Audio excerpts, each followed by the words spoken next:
हरि ओम नमो भगवते वासुदेवाय। श्री ओम नमो भगवते वासुदेवाय। बेला में हमारी रक्षा करें।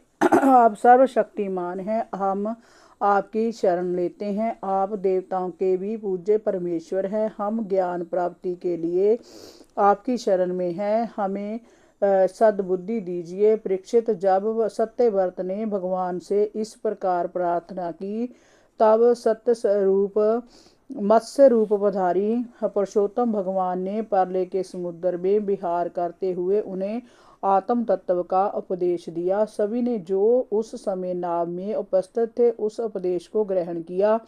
बाद में जब परले का अंत हुआ और ब्रह्मा जी की निद्रा टूटी, तब भगवान ने हैग्रीव असुर को मारकर उससे वेद छीन लिए और उन्हें पुनः ब्रह्मा जी को दे दिए। भगवान की कृपा से राजा सत्यव्रत ज्ञान विज्ञान से युक्त होकर इस कल्प में वैवस्वत मनु बने। अपनी जोग माया से मत्स्य रूप धारण करने वाले भगवान विष्णु और राजऋषि सत्यव्रत का जय संवाद एवं श्रेष्ठ कथानक सुनकर मनुष्य सभी पापों से मुक्त हो जाता है। जो मनुष्य भगवान के इस अवतार का प्रतिदिन श्रवण करता है, उसके सारे संकल्प सिद्ध हो जाते हैं, उसे परम गति प्राप्त होती है। इति अष्टम स्कंद। हरि ओम तत्सत।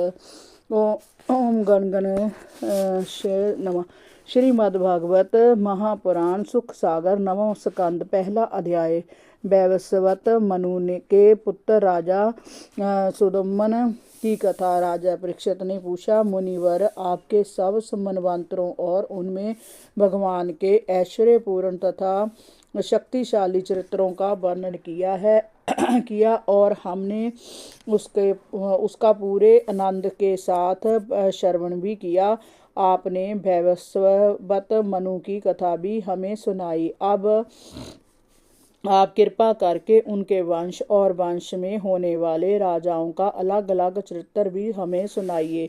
हे महाभाग, हमारे हृदय में कथा सुनने की सदा ही उत्सुकता बनी रहती है। वैवस्वत मनु के वंश में होने वाले सभी पवित्र कीर्ति पुरुषों के पराक्रम को सुनने की हमारे मन में बड़ी अभिलाषा है। श्री सुखदेव जी ने कहा, परीक्षित, मनु वंश का विस्तार से वर्णन तो कोई वर्षों में भी नहीं किया जा सकता। यहाँ मैं संक्षेप में उसके विषय में बता रहा हूँ। जो परम पुरुष परमात्मा सभी जीवों में आत्मा रूप में और रूप से विद्यमान है, परले के समय केवल वह ही थे।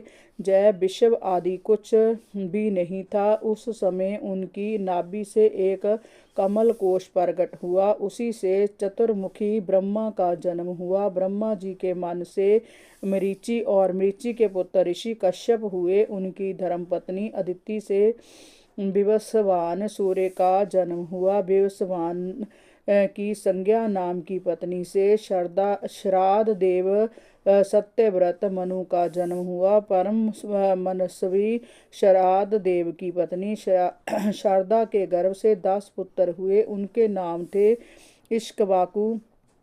इक्ष्वाकु, नृग, श्याति, दृश्य, दिष्ट, दृष्ट, कुरुष, नारेश्यंत, पुष्रघर, नवग और कवि। परीक्षित, वैवस्वत मनु पहले संतानहीन थे। उस समय महर्षि वशिष्ठ ने उनसे संतान प्राप्ति के लिए मित्रावरण नामक यज्ञ कराया। हरि ओम नमो भगवते वासुदेवाय। श्री ओम नमो भगवते वासुदेवाय।